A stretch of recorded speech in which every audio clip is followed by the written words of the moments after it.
Hello friends, welcome back to our channel. तो जैसा कि लास्ट एपिसोड हमने देखा था कि जियान चैन डीन से पूछता है कि क्या वो बता सकते हैं कि घोस्ट फेस ग्रेनेटोमा ल्यूसीडियम कहाँ मिल सकता है, जिस पर वो उसे बताते हैं कि उन्होंने लास्ट टाइम उसे व्हाइट टाइगर मिस्ट्री लैंड में देखा था, जहाँ तक जाने का उनके पास एक नक्शा भी है। और फिर वो बताते हैं कि अब बस 15 दिनों बाद ही व्हाइट टाइगर मिस्ट्री लैंड फिर से खुलने वाला है, जहाँ पर वो उसके साथ जाना चाहते थे। लेकिन जियान चैन उनके हाथ से वो नक्शा लेते हुए उन्हें अपने साथ आने के लिए मना कर देता है ताकि वो किसी प्रॉब्लम में न फंसे, जिस पर डीन उसकी बात मानते हुए उसे ज्यादा फोर्स नहीं करते हैं। इसके बाद अब हमें हाउतिन सेक्ट के एक सीनियर एल्डर का घर दिखाया जाता है। तभी वहाँ पर लियन फैंग आता है और उन्हें मास्टर कहकर ग्रीट करता है, जिस पर वो सीनियर एल्डर जो कि एक लेडी होती हैं वो लियन फैंग को देखकर कहती हैं कि अब चूंकि तुम मार्शल स्पिरिचुअल रैली में पहुंच चुके हो तो अब तुम व्हाइट टाइगर मिस्ट्री लैंड में जाकर स्वॉर्ड किंग का हेरिटेज यहाँ ला सकते हो, लेकिन उससे पहले मैं तुमसे कुछ और चाहती हूँ। और इतना कहते ही वो उसे अपने पास आने का इशारा देती हैं और कहती हैं कि तुम्हें देखे हुए काफी लंबा समय हो गया, अब जरा पास आओ, तुम्हें पता भी है कि मैंने इतने टाइम में तुम्हें कितना मिस किया है।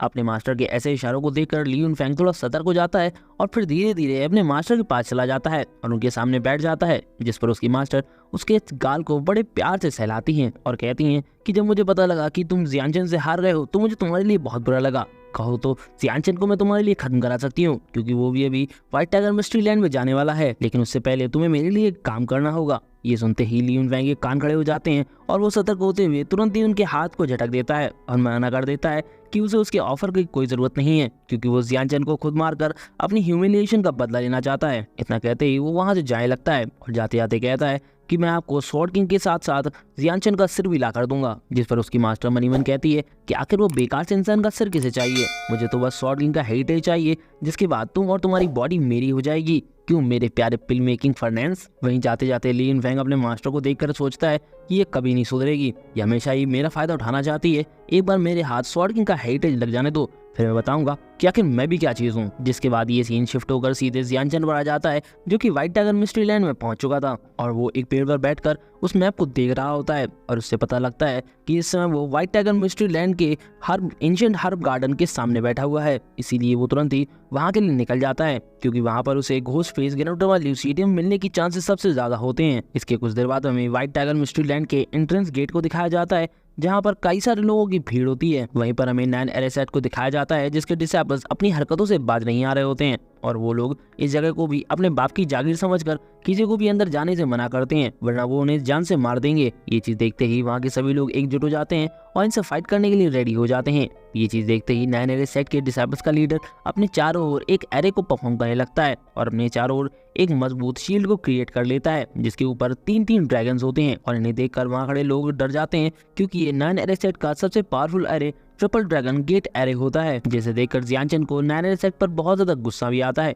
क्योंकि ये लोग अपनी हरकतों से बाज नहीं आ रहे थे और वो सोचता है कि शायद उसने पिछली बार इन्हें सबक सिखाने में कहीं कुछ गलती कर दी थी, लेकिन इस बार वो कोई भी कसर नहीं छोड़ेगा। तभी 9 एरेसेट के डिसेबल्स का लीडर सभी से कहता है कि अगर वो लोग एंशिएंट हर्ब गार्डन में एंटर करना चाहते हैं तो उन्हें 10 स्पिरिचुअल स्टोन्स और एंशिएंट गार्डन में मिलने वाले आइटम्स का 50% 9 एरेसेट को डोनेट करना होगा। इस शर्त को सुनते ही वहाँ खड़े सभी लोग निराश हो जाते हैं, क्योंकि ना तो वो इनसे फाइट कर सकते थे और ना ही वो इनकी शर्त को मानना चाहते थे। तभी वहाँ पर ज़्यादा सामने आता है और वो 9 एरेसेट के डिसेबल्स को लड़ाते हुए कहता है कि क्या ये लड़कियों की तरह पीछे छुप कर खड़े हो, अगर मर्द हो तो मर्द की तरह लड़ो। जिस पर ये लीडर अंदर से ही अपने एक ड्रैगन के जरिए ज़्यादाओं पर अटैक कर देता है। ये अटैक इतना जोरदार था कि ज़्यादाओं को खुद को बचाने का भी समय नहीं मिलता है। जैसे देखते ही जियान चैन उसे बचाने के लिए उसके सामने आ जाता है और उस लीडर के अटैक को रोकते हुए उसे डरपोक बोलता है और अपने हाथ से ही उसके इस अटैक को डिस्ट्रॉय कर देता है। जिसे देखकर उस लीडर को तो बिलीव ही नहीं होता है कि वो अपनी आंखों से क्या देख रहा है। वही जियान चैन को अपने सामने देखकर जाओ तो खुश हो जाता है,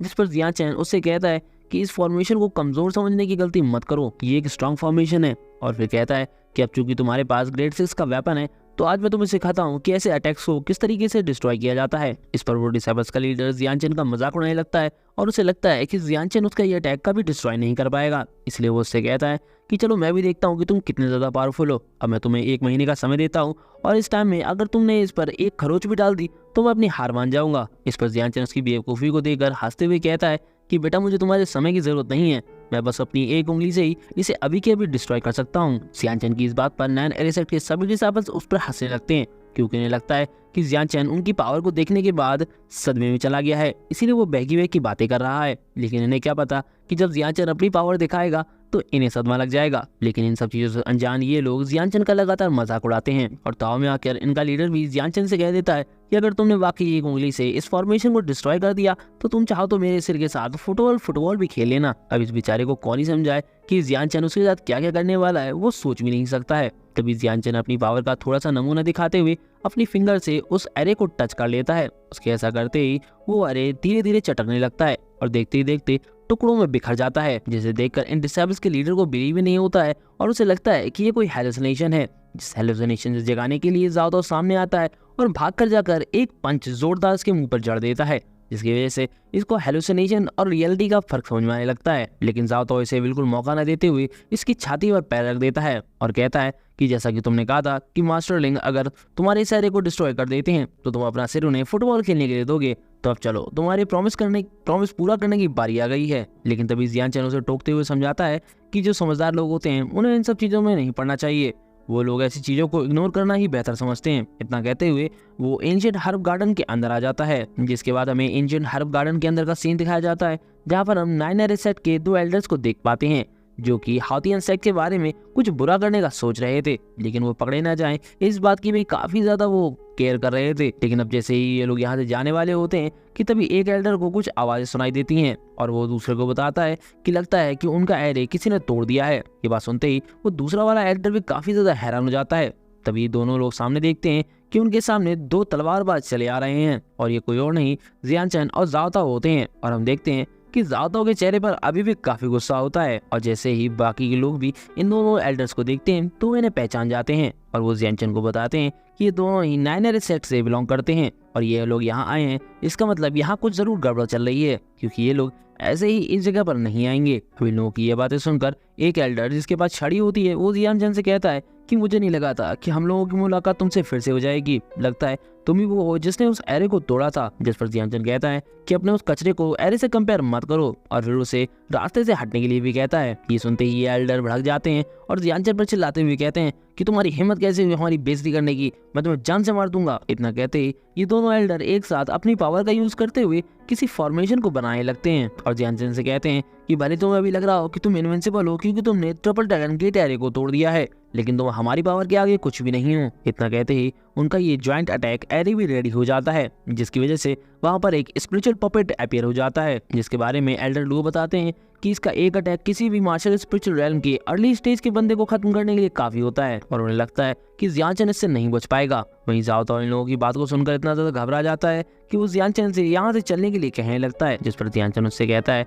कि तुम फिक्र मत करो, ये लोग इतने ज्यादा पावरफुल भी नहीं है कि ये लोग मुझे पीछे हटने पर मजबूर कर सकें। जियानचन की इस बात को सुनकर भी वहाँ खड़े लोगों के अंदर जरा भी कॉन्फिडेंस नहीं आता है और वहाँ पे कई लोग पीछे हटने लगते हैं, यानी कि वहाँ से जाने लगते हैं, क्योंकि उनमें से कई सारे लोग मार्शल स्पिरिचुअल रेल्म के जो अर्ली स्टेज है उस पर थे और अगर इन लोगों ने अटैक किया तो इनमें से कई सारे लोग यहीं मारे जाएंगे, इसलिए वो लोग वहां से भागने लगते हैं। लेकिन जियानचन भी अब पीछे न हटते हुए फाइट करने के लिए रेडी हो जाता है और वो अपनी स्वॉर्ड निकालकर अपनी एनर्जी को गैदर करने लगता है। तभी ये लोग भी अपने स्पिरिचुअल पपेट के साथ जियानचन पर एक पावरफुल अटैक करते हैं, लेकिन जियानचन इस अटैक को देखकर उसकी तरफ ही बढ़ जाता है और काफी स्पीड में इस स्पिरिचुअल पपेट के ऊपर काफी सारे अटैक करता है, जिसके बाद वहां पर काफी सारे ब्लास्ट होते हैं और वो ब्लास्ट इतने ज़्यादा पावरफुल होते हैं कि वो इस स्पिरिचुअल पपेट को पूरी तरीके से डिस्ट्रॉय करके रख देते हैं, जिसकी वजह से ये दोनों एल्डर्स काफ़ी ज़्यादा इंजर्ड होकर वहीं ज़मीन पर गिर जाते हैं। और एल्डर लियो की रॉन्ग कहते हैं कि मुझे बिलीव नहीं हो रहा है कि हम इतने पावरफुल होने के बाद और अपने इस जॉइंट अटैक के बावजूद भी जियानचन जैसे एक मार्शल स्पिरिचुअल रेल्म के लोअर स्टेज के मार्शल आर्टिस्ट से हार गए। और फिर वो जियानचन से चिल्लाते हुए कहते हैं कि आखिर तुम कौन हो और कहाँ से आए हो, जिसके जवाब में जियानचन कहता है कि तुम जैसे बेकार लोगों को ये सब जानने की कोई ज़रूरत नहीं है। और फिर वो जंप करते हुए सीधे उनके पास आ जाता है और कहता है कि चलो अब तुम्हारे बारे में बात करते हैं, अब चुपचाप ये बताओ तुम यहाँ लोगों को आने से क्यों रोकना चाहते थे। जिस पर वो एल्डर कहता है क्या तुम इतनी आसानी से कुछ भी नहीं बताने वाले हैं, अगर तुम हमसे प्रॉमिस करते हो कि तुम हमें जिंदा जाने दोगे तो हम तुम्हें सब कुछ बताने के लिए तैयार हैं। जिस पर जियानचन सबसे पहले अपनी स्वॉर्ड से उसका सर धड़ से अलग कर देता है, क्योंकि जियानचन को इस बात से बहुत गुस्सा आई थी कि कोई उसके सामने उसे बताए कि उसे क्या करना चाहिए और क्या नहीं। यही बात कहते हुए वो दूसरे एल्डर से बड़ी स्टाइल में पूछता है कि हाँ एल्डर, अब आप बताइए क्या आप भी इसी की तरह हैं। जिस पर वो तुरंत भीगी बिल्ली बनते हुए कहता है कि नहीं नहीं, मैं अपने बड़े भाई की तरह नहीं हूँ, अगर तुम चाहो तो मैं तुम्हें सब कुछ बताने के लिए तैयार हूँ। और फिर वो उसे बताना शुरू करता है कि ये सब हमने ली युनफेंग के कहने पर किया था, क्योंकि वो यहाँ पर स्वॉर्ड किंग इनहेरिटेंस को अनसील करना चाहता था। इसीलिए उसने हमें एक एग्रीमेंट साइन किया हमारे साथ और हमें यहाँ बाहर पहरा देने के लिए कहा। और काम पूरा हो जाने के बाद वो ये व्हाइट टाइगर मिस्ट्री लैंड हम 9 एरे सेक्ट वालों को दे देगा, जिसके बाद हाउटियन सेक्ट कभी भी यहाँ इंटरव्यू नहीं करेगा। उस एल्डर की बातों को सुनने के बाद जियान चैन एक बात तो अच्छे समझ जाता है कि उसे अपना काम खत्म करने के बाद सबसे पहले ली युनफेंग को सप्रेस करना होगा, वरना वो आगे चल के उसके लिए प्रॉब्लम ऐसे ही क्रिएट करता रहेगा, क्योंकि ली युनफेंग बहुत जल्दी ही पावरफुल बनता जा रहा था। इसीलिए वो सबसे पहले उस एल्डर से पूछता है कि क्या उसे घोस्टफेस गैनोड्रामा ल्यूसीडियम के बारे में पता है कि वो यहाँ गार्डन में कहाँ मिलेगा, जिस पर वो याद करता है और उसे बताता है कि उसने उसे देखा था। और फिर वो एक तरफ इशारा करते हुए कहता है कि वो वहाँ गार्डन के डीप साइड में मिलेगा, जिस पर जियान चैन उस एल्डर को रास्ता दिखाने के लिए कहता है, और अगर वो लोग उस हर्ब को ढूंढने में कामयाब रहे तो वो इसे जिंदा जाने देगा। ये सुनते ही वो एल्डर खुश हो जाता है और सिर पटकते हुए कहता है कि वो उसे ढूंढने के लिए अपना बेस्ट देगा, जिस पर जियान चैन उसे बातें बंद करके रास्ता दिखाने के लिए कहता है, जिस पर वो एल्डर जियान चैन को एक तरफ ले जाने लगता है। तो ये देखकर जाओ तो अभी जियान चैन के पीछे पीछे जाने लगता है, जिसके बाद ये सीन कट करके हमें एंशिएंट हर्ब गार्डन के अनमार्क्ड केव को दिखाया जाता है, जिसके अंदर से किसी के जोर से चिल्लाने की आवाज सुनाई देती है। और फिर हम देखते हैं कि केव के अंदर एक तलवार जमीन में गड़ी हुई है, जिसके सामने एक आदमी बैठा होता है जो कि नहीं चिल्ला रहा होता है। तभी उस स्वॉर्ड में से एक टाइगर स्पिरिट बाहर आती है और वो सीधे उस आदमी को खत्म कर देती है, जिसे वहीं खड़ा हुआ ली युनफेंग भी देख रहा होता है। और उसकी बातों से पता चलता है कि उसने ही इस आदमी को पकड़कर यहाँ सेक्रीफाइस किया था, क्योंकि एक्चुअली यहाँ पर एक सील लगी हुई है जो कि इसे आगे जाने से रोक रही थी, लेकिन कई ह्यूमंस का सेक्रीफाइस देने के बावजूद भी ये सील अभी तक अनसील नहीं हुई थी। इसीलिए उसे लगता है कि उसे अभी और लोगों की सेक्रीफाइस देने की जरूरत है। इसीलिए वो अपने गार्ड्स को ऑर्डर देता है कि 9 एरे सेक्ट वालों से कहकर सभी को अंदर आने दिया जाए, जिसके बाद तुम लोग जाकर उन सबको पकड़कर यहाँ ले आना। जिस पर वो सारे गार्ड्स तुरंत ही वहां से निकल जाते हैं, जहाँ रास्ते में उन्हें कई सारे लोग दिखाई देते हैं, जिससे उन्हें समझ में आता है कि 9 एरे सेक्ट पहले ही अब ना वो एरे हटा चुकी है या फिर किसी ने उसे जबरदस्ती हटा दिया है। लेकिन वो इस बात से खुश होते हैं कि उन्हें इतनी दूर नहीं जाना पड़ेगा, वो जल्द से जल्द इन लोगों को पकड़कर सेक्रीफाइस दे सकते हैं। इसीलिए वो लोग एक एक करके वहां खड़े सभी लोगों को पकड़ना शुरू कर देते हैं। इसके बाद हम जियान चैन को देख पाते हैं जो कि एंशिएंट हर्ब गार्डन के डीप एरिया में आ चुका था, जहां वो और जाओ ताओ मिलकर अलग अलग हर्ब्स को चेक कर रहे होते हैं। तभी जाओ ताओ को वहां पर एक हर्ब मिल जाती है और वो जियान चैन को चिल्लाकर बताता है कि उसे वो हर्ब मिल गई है। और हम देखते हैं कि उसके पास घोस्टफेस गैनोड्रामा ल्यूसीडियम वाली हर्ब होती है, जिसे देखते ही जियान चैन उसके पास से जाता है और उसे वो हर्ब लेकर चेक करता है। और उसे ये देखकर काफी खुशी होती है कि आखिर उन्हें वो हर्ब मिल गई जिसके लिए वो यहाँ पर आए थे। जियान चैन को ये हर्ब देने के बाद ही तुरंत जाओ ताओ और भी हर्ब्स को ढूंढने के लिए लग जाता है। वहीं हम इस एल्डर को देखते हैं जो कि ये सोचता है कि शायद उसकी जान बच जाएगी। वहीं जाओ ताओ जियान चैन को हर्ब देने के बाद तुरंत ही और भी कई सारी हर्ब्स को ढूंढने के लिए लग जाता है और बस कुछ ही देर में कई सारी घोस्टफेस गैनोड्रामा ल्यूसीडियम हर्ब्स को ढूंढ निकालता है। लेकिन जैसे ही वो जियान चैन को इस बारे में बताता कि उससे पहले ली युनफेंग के आदमी आकर उसे अपनी चेन से पकड़ लेते हैं, वो को समझ पाए उससे पहले ही वो लोग उसे अच्छे से बांधकर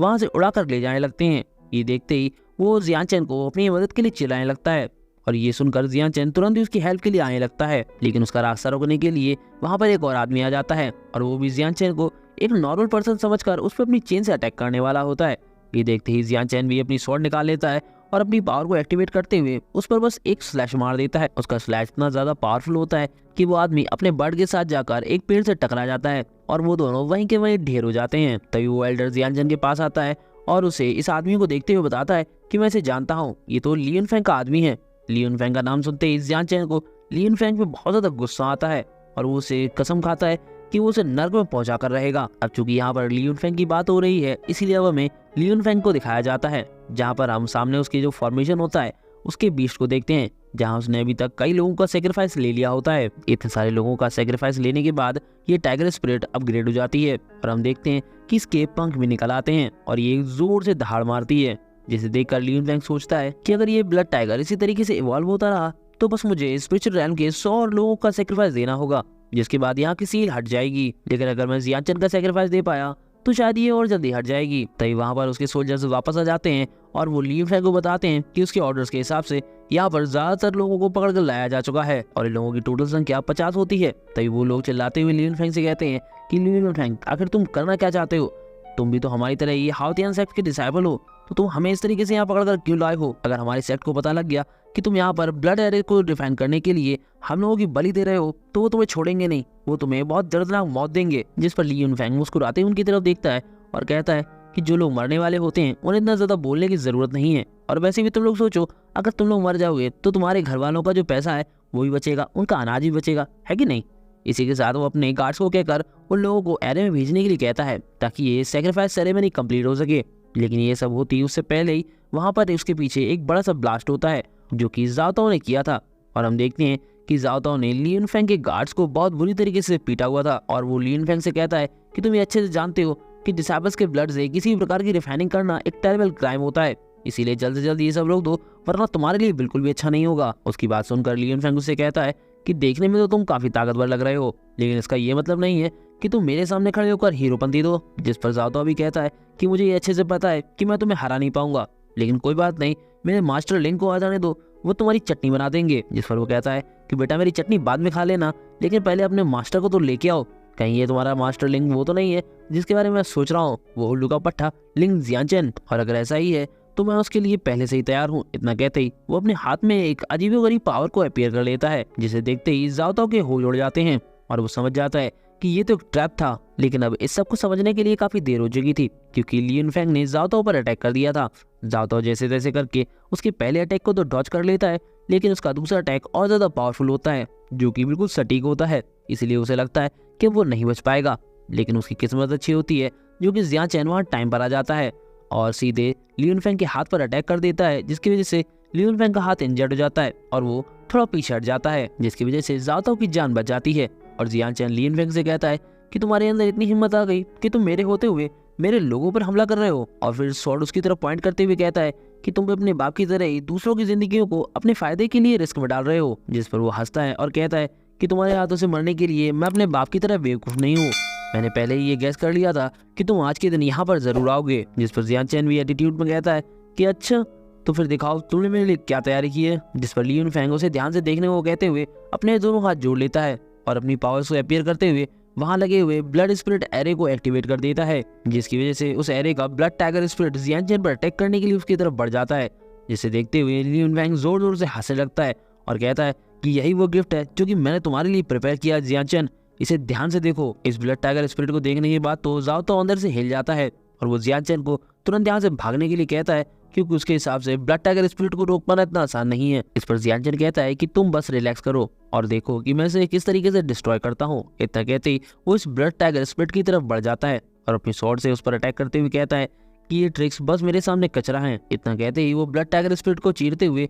सीधे ली युनफेंग पर अटैक कर देता है, जिस पर ली युनफेंग अपनी स्वॉर्ड से उसके इस अटैक को ब्लॉक करता है। लेकिन ली युनफेंग की पावर इनफ न होने की वजह से वो जियांचेन के अटैक को ज्यादा देर तक ब्लॉक नहीं कर पाता है और जियांचेन का अटैक उसकी स्वॉर्ड को डिस्ट्रॉय करते हुए उसे जा लगता है, जिसकी वजह से ली युनफेंग काफी ज्यादा इंजर्ड हो जाता है और उसे बिलीव नहीं होता है कि जियांचेन ने उसे इतनी जल्दी हरा दिया। इसीलिए वो कहता है कि मुझे पूरा विश्वास है कि तुम्हारे पास किंग वू की पावर्स है। जिस पर जियांचेन कहता है कि अच्छा तो तुम्हें भी अब समझ में आ गया, खैर अब तुमने लास्ट वर्ड अपने बोल ही लिए हैं तो अब चुपचाप मर जाओ। जिस पर वो कहता है कि नहीं तुम मुझे अभी नहीं मार सकते हो, मैं भी किसी कीमत पर नहीं मर सकता हूँ। ये सुनकर जियांचेन थोड़ा हैरान तो होता है, लेकिन उसके कुछ समझ पाने से पहले ही ली युनफेंग वहां से टेलीपोर्ट होना शुरू हो जाता है और वो जियांचेन से कहता है कि बस तुम मेरा हाउ द इंसेक्ट में वेट करो, जिस दिन मैंने स्वॉर्ड किंग का इनहेरिटेंस एब्जॉर्ब कर लिया वो दिन तुम्हारा आखिरी दिन न बना दिया तो मेरा नाम भी ली युनफेंग नहीं। इतना कहते ही वो वहां से टेलीपोर्ट हो जाता है, जिसे देखकर जियांचेन सोचता है कि स्वॉर्ड किंग फ्लाइट, लगता है कि स्वॉर्ड किंग अटैकिंग में बेकार है लेकिन भागने में काफी अच्छा है। तभी जाओ ताओ उससे कहता है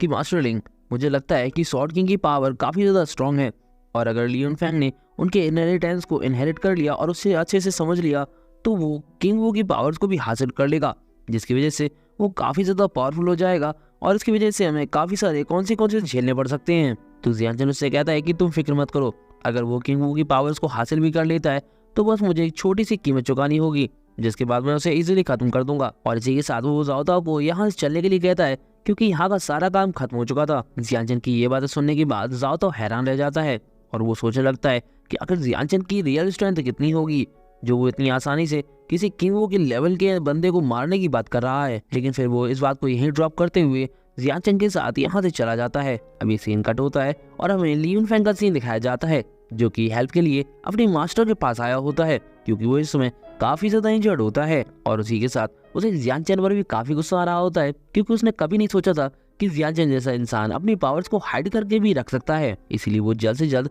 किंग वू की पावर्स को हासिल करना चाहता था ताकि वो जियान चैन को मारने के काबिल बन सके। और वो ये सोचते हुए अपनी मास्टर के पास जा पहुंचता है, जो कि अपने बिस्तर पर अभी भी लेटी होती हैं। और जैसे ही उसकी मास्टर की नजर लियन फेंग पर जाती है तो उससे पूछती है कि आखिर तुम्हारी हालत कैसे हो गई, जिस पर वो खांसते हुए कहता है कि मास्टर, मैंने आपके ऑर्डर के हिसाब से स्वॉर्ड किंग का इनहेरिटेंस तो ले लिया है, लेकिन मैं जियान चैन के हाथों इंजर्ड हो गया। अब मुझे जल्दी से आप हील कर दीजिए, वरना मैं मारा जाऊंगा। जिस पर उसकी मास्टर भी उसे बड़े ही सेक्सी अंदाज में अपने पास आने के लिए कहती है ताकि वो उसे हील कर सके। अब ये हील कौन सा वाला है ये तो देख के पता लगेगा।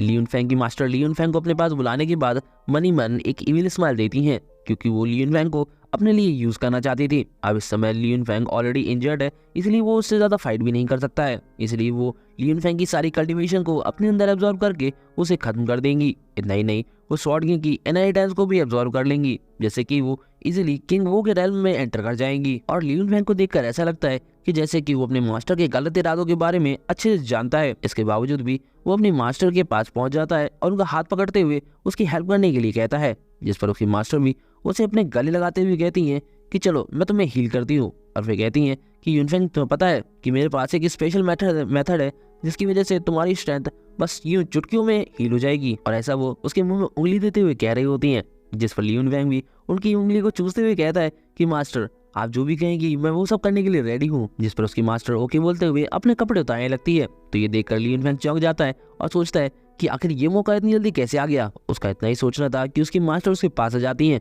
और उसे पकड़ते हुए उससे लिपट जाने के लिए कहती हैं, जिस पर लियन फेंग भी उनकी बात मानते हुए उनसे लिपट जाता है। लेकिन लियन फेंग की मास्टर लियन फेंग के साथ साथ हम सभी के अरमानों पर पानी फेरते हुए लियन फेंग के साथ कुछ भी नहीं करती हैं। बस वो करती इतना है कि उसकी कल्टीवेशन को एब्जॉर्ब करना स्टार्ट कर देती हैं। ये देखते ही लियन फेंग भी चिल्लाने लगता है कि मास्टर मुझे छोड़िए, आप ये क्या कर रही है, आप मेरी कल्टीवेशन को डिवॉर क्यों कर रही हैं। जिस पर वो कहती हैं कि तुम फिक्र मत करो, तुम मेरे एक फर्नेस बनोगे और तुम्हें काफी ज्यादा खुशी होनी चाहिए कि तुम मेरे लिए काम आ रहे हो। वैसे भी अब मैं किंग वू रेल्म में रीच करने वाली हूँ, जिसके बाद मुझे रोकने वाला कोई नहीं होगा। इतना सुनते ही लियन फेंग को गुस्सा आ जाता है और वो एक इविल स्माइल देते हुए कहता है कि मास्टर, अगर आप मेरे साथ ऐसा करना चाहती हैं तो फिर ठीक है, मैं भी आपके साथ सेम ऐसा ही करूंगा। इतना वो सुनते ही उसकी मास्टर घबरा जाती है और उन्हें समझ में नहीं आता है। लेकिन तभी अगले ही पल लियन फेंग उनकी पावर को डिवॉर करना शुरू कर देता है और काफी तेजी से डिवॉर करता है। इतना ही नहीं, वो अपनी मास्टर को उनका गला पकड़कर भी उठा देता है और कहता है कि तुम इतनी बूढ़ी हो गई हो, इसके बावजूद भी तुम किंग वू रेल्म में रीच करना चाहती हो। आखिर तुम किंग वू की पावर्स को लेकर करोगी भी क्या?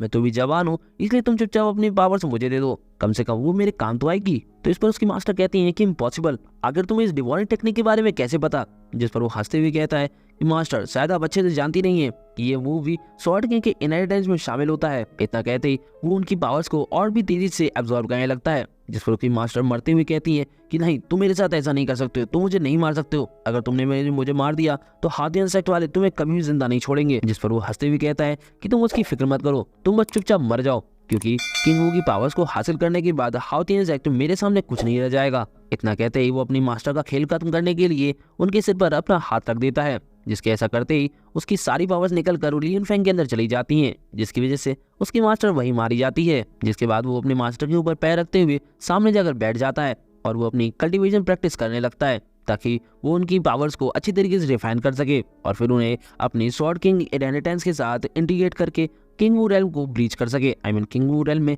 ब्रेक थ्रू कर सके। इसके कुछ देर बाद हमें चीफ एल्डर के बेडरूम के बाहर का सीन दिखाया जाता है, जहाँ पर जियान चैन इसी तरफ बड़ा चला आ रहा था। तो वहाँ पर खड़े हुए गार्ड्स उसे रोक देते हैं और उससे पूछते हैं कि आखिर वो कौन है। जिस पर वो उन्हें सामने से हट जाने के लिए कहता है और बताता है कि वो यहाँ पर लियन फेंग के लिए आया है। तो इस पर वो गार्ड्स उससे पूछते हैं कि आखिर तुम यहाँ लियन फेंग से मिलने के लिए क्यों आए हो, क्योंकि तुम्हें अच्छे से पता होना चाहिए कि ये चीफ एल्डर का बेडरूम है और यहाँ बिना उनकी परमिशन के कोई भी अंदर नहीं जा सकता है। जिस पर वो कहता है कि मैं यहाँ उसे मारने के लिए आया हूँ। मारने की बात सुनकर वो गार्ड जोरों से ठाके लगा के हंसने लगते हैं और उसका मजाक उड़ाने लगते हैं, क्योंकि उन्हें ऐसा लगता है कि ये भी उन्हीं लोगों में से एक है जो कि फेमस होने के लिए लियन फेंग को चैलेंज करने के लिए आते रहते हैं। अब चूंकि जियान चैन का दिमाग पहले से ही खराब होता है, इसीलिए इनकी बातें सुनने के बाद तो उसका पारा और हाई हो जाता है। इसीलिए वो गुस्से में अपनी स्वॉर्ड निकालकर उन पर एक स्लैश मार देता है। उसकी स्लैश की वजह से वहाँ की जमीन पूरी तरीके से तबाह हो जाती है और वहाँ एक बड़ा सा गड्ढा बन जाता है, जिसे देखकर उन सभी गार्ड्स के तो पसीने छूट जाते हैं। और फिर जियान चैन गुस्से में कहता है कि मैं तुम्हें आखिरी बार वार्न कर रहा हूँ, अगर तुम मेरे सामने से नहीं हटे और जल्द से जल्द मुझे लियन फेंग के पास नहीं ले गए तो मैं तुम सबकी लाशें बिछा दूंगा। उसका इतना ही कहना था कि तभी वहाँ पर यून जियान आ जाती है और वो हमेशा की तरह ही जियान चैन पर चिल्लाते हुए कहती है कि तुम्हारी हिम्मत कैसी हुई कि इस बार तुम लियन फेंग को परेशान करने आ गए, निकलो यहाँ से। अब जियान चैन का पहले ही मूड इतना खराब था, इसीलिए वो उस पर रहम ना करते हुए तुरंत उस पर एक अटैक कर देता है। उसका अटैक से वो दूर जा गिरती है और उसकी कंडीशन कुछ ऐसी हो जाती है। लेकिन आज शायद जियान चैन का दिन ही खराब होता है, क्योंकि उसे फिर से परेशान करने के लिए ह्यून जियान की मास्टर पेंगुई भी वहां आ जाती हैं और वो उस पर अटैक करते हुए कहती हैं कि तुम्हारी इतनी हिम्मत कि तुमने मेरी डिसेबल को टच किया। पेंगुई को वहां देखकर जियान चैन कहता है कि लो एक और लूजर आ गई। इतना कहते ही वो अपने अटैक को उनकी तरफ कर देता है और जैसे ही इन दोनों के अटैक एक दूसरे से टकराते हैं तो वहां पर एक बड़ा सा ब्लास्ट होता है, जिससे ये दोनों ही पीछे हट जाते हैं। और मिस पेंग जियान चैन से कहती है कि उस दिन वहां पर तुम्हें बचाने के लिए सभी एल्डर्स मौजूद थे और मैं उस दिन अपनी फुल स्ट्रेंथ के साथ ही एक्सप्लोड कर गई थी, जिस वजह से मैं तुम्हें उस दिन मार नहीं पाई। जिस पर हमारा जियान चैन स्टाइल मारते हुए कहता है कि अगर ऐसा है तो कोई बात नहीं, मैं तुम्हें आज हेल भेज देता हूँ। इतना कहते ही वो उस पर अपनी स्वॉर्ड से अटैक कर देता है। ये देखते ही मिस पेंग भी अपनी पर्पल फायर पंच को रेडी करने लगती हैं। तो ये देखकर जियान चैन सोचता है कि पहले तो अगर मैं इनसे फाइट करता तो मुझे अपने गॉडली ब्लेड को कंज्यूम करने की जरूरत पड़ती, लेकिन अब चूंकि मैं ज़ेनबू रेल में पहुंच चुका हूं तो मुझे इस सब की जरूरत नहीं है। इतना सोचते ही वो अपने शैडो ब्लेड स्लैश की स्काई सॉर्टिंग टेक्निक का यूज करते हुए मिस पेंग पर अटैक कर देता है और इन दोनों के अटैक एक दूसरे से टकरा जाते हैं, जिस वजह से वहां पर एक एक्सप्लोजन होता है और एक एनर्जी बीम आसमान की तरफ चली जाती है। इस एनर्जी बीम को हमारे डैंकी हॉल के मास्टर यानी कि डीन भी देख रहे होते हैं। उनके पीछे वाइस लीडर हैन हाओ भी खड़े होते हैं और वो भी इस एनर्जी बीम को देखकर कहते हैं कि कहीं ये एनर्जी बीम उसकी तो नहीं है। जिस पर डीन कहते हैं कि हाँ, ये लिंग जियान चैन और पेंगुई की ही है। आखिर ये दोनों दोबारा फाइट क्यों कर रहे हैं? इस बात को चेकआउट करने के लिए डीन वहां से तुरंत ही निकल जाते हैं, जिनके पीछे पीछे हैन हाओ भी चले जाते हैं। इसके बाद हमें पहली बार हाउदियन सेट के मेन हॉल को दिखाया जाता है, जहाँ पर हम पहली बार यहाँ के पैट्रियार्क को देख पाते हैं जो कि कल्टीवेट कर रहे होते हैं। तभी वो अपनी आंखें खोलते हैं और उन्हें फील होता है कि यहाँ कोई फाइट कर रहा है, इसलिए वो गुस्से में कहते हैं कि आखिर किसकी हिम्मत हो गई जो कि हाउदियन सेक्ट के अंदर फाइट कर रहा है। हम वहाँ पर एल्डर जाओ कुन और एल्डर हुफेंग को भी देख पाते हैं और ये दोनों ही पैट्रियार्क के साथ कल्टीवेट कर रहे थे। और एल्डर जाओ कुन ऑरा को जज करके बताते हैं कि लगता है कि लिंग जियान चैन और पेंगुई फिर से फाइट कर रहे हैं। इस पे एल्डर हुफेंग पैट्रियार्क से कहते हैं कि पैट्रियार्क ये फाइट एकदम बढ़िया टाइम पे हुई है, इससे अब आपको भी पता लग जाएगा कि लिंग जियान चैन कितना ज्यादा टैलेंटेड है। इस पर पैट्रियार्क भी उनकी बात मानते हुए कहते हैं कि ठीक है तो चलो चल के देखते हैं। इतना कहते ही वो लोग वहां से निकल जाते हैं और पैट्रियार्क जाते जाते सोचते हैं कि मैं भी देखना चाहता हूँ कि ये लोग जिस आदमी के बारे में क्लेम कर रहे हैं कि वो लियन फेंग से ज्यादा टैलेंटेड है, वो असलियत में है भी या नहीं। इसके बाद ये सीन सीधे चीफ एल्डर के हॉल की तरफ मुड़ जाता है, जहाँ पर चारों तरफ धुआं ही धुआं होता है और हम वहीं धुएं में एक जगह यूनजियान को भी बैठा हुआ देख पाते हैं और वो मनी मन खुश होते हुए सोच रही होती है कि मेरे मास्टर के इस पंच के बाद तो जियान चैन की हालत टिड़ी बड़ी हो गई होगी। लेकिन जैसे ही धुआं हटता है तो वो ये देखकर हैरान रह जाती है कि उसकी मास्टर जियान चैन के सामने नीचे पड़ी हुई है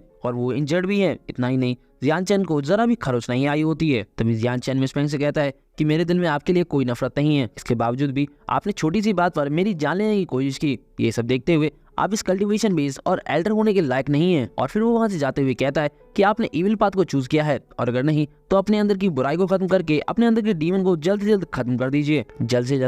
दीजिए, जिससे आपका कल्टीवेशन बेस हमेशा के लिए इंप्रूव होना रुक जाएगा। इस तरीके से जियान चैन मिस पेंग को अपना कल्टीवेशन बेस डिस्ट्रॉय करके हमेशा पश्चाताप करने के लिए कह रहा था, लेकिन इंप्रूवमेंट को हमेशा के लिए रोक देने की बात सुनकर मिस पेंग पर रहा नहीं जाता है और फिर वो इविल स्माइल देते हुए पीछे से जियान चैन पर अटैक कर देती हैं। जिसे देखते ही जियान चैन कहता है कि अब तो तुम्हें जिंदा छोड़ना सबसे बड़ी गलती होगी। उसके इतना कहते ही मिस पेंग का अटैक आकर सीधे उसको लग जाता है, जिसकी वजह से उसके चारों ओर मिस पेंग की फायर फैल जाती है, यानी कि मिस पेंग की पर्पल फायर उसके चारों ओर आ जाती है, जिसकी वजह से वो उसमें जलने लगता है। जिसे देखकर मिस पेंग बड़ी खुश होती हैं और खुश होते हुए कहती हैं कि तुम बहुत टैलेंटेड हो, लेकिन इसके बावजूद भी तुम मेरे इस स्नेकी अटैक से नहीं बच सकते हो। तुम्हारा गॉडली ब्लेड भी अब तुम्हें मेरी पर्पल फायर से नहीं बचा पाएगा। तभी हम देखते हैं कि वहां पर डीन ओयोंग और हैन हाओ भी आ जाते हैं और ये देखकर ये दोनों ही परेशान हो जाते हैं कि मिस पेंग ने जियान चैन पर अपनी पर्पल फायर से अटैक किया है। तभी वहां पीछे से पैट्रियार्क भी आ जाते हैं और वो डीन से पूछते हैं कि क्या यही वो जीनियस है जिसके बारे में तुम मेंशन कर रहे थे? इसने तो बैटल खत्म होने से पहले ही दुश्मन को अपनी पीठ दिखा दी,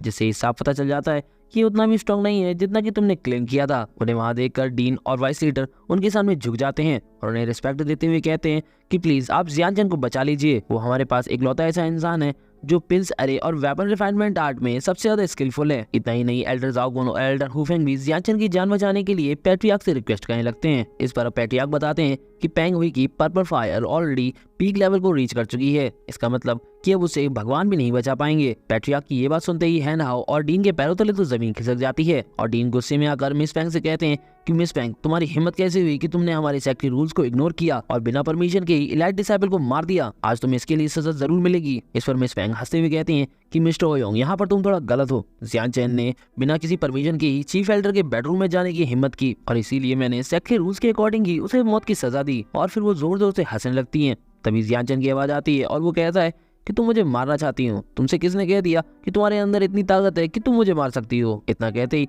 वो उस पर्पल फायर को अपने अंदर एब्जॉर्ब करने लगता है और बस कुछ सेकंड्स के अंदर ही वो पूरी पर्पल फायर को अपने अंदर एब्जॉर्ब कर लेता है। और इसके साथ ही ये एपिसोड यहीं खत्म हो जाता है। तो भाई और उनकी बहनों, इतने देर से आने के लिए सॉरी। वैसे तो मैं पहले भी बोल चुका हूँ, पर मुझे पता है कि मैं गिल्टी तो हूँ ही। अब चूंकि आप सभी पूछ रहे थे कि मैं इतने टाइम से कहाँ था और क्या कर रहा था, तो मैं भी आप सभी को बताना चाहता हूँ कि मैं इन 3 महीनों में कई तरीके की प्रॉब्लम्स में ही लग गया था, जिस वजह से ज्यादातर टाइम मैं घर के बाहर रहता था या फिर बिजी रहता था। अब मेरी भी एक पर्सनल लाइफ है, ये बात भी आपको समझनी होगी। जिस तरह आपकी फैमिली में प्रॉब्लम्स होने पर अपना सारा काम छोड़ छाड़ कर आप फैमिली को सपोर्ट करते हैं, वैसे ही मैं भी अपनी फैमिली को सपोर्ट करता हूँ और मैं उस समय वही कर रहा था। और वैसे भी ये 3 महीने मेरे लिए किसी हेल्थ से कम नहीं थे। अब इससे ज्यादा डिटेल में मैं आपको नहीं समझा पाऊंगा कि मैं इतने टाइम से क्या कर रहा था। और रही बात कल वीडियो अपलोड ना करने की, तो वो मैं कल वीडियो अपलोड नहीं कर पाया क्योंकि मैं कल रिकॉर्ड कर रहा था और आज के दिन मैंने एडिटिंग कंप्लीट की है। मेरे गले में थोड़ी सी खराश है, इसलिए वीडियो में आपको थोड़ी सी डिस्टर्बेंस फील हुई होगी। इसके लिए भी मैं सॉरी बोलता हूँ और मैं कोशिश करूंगा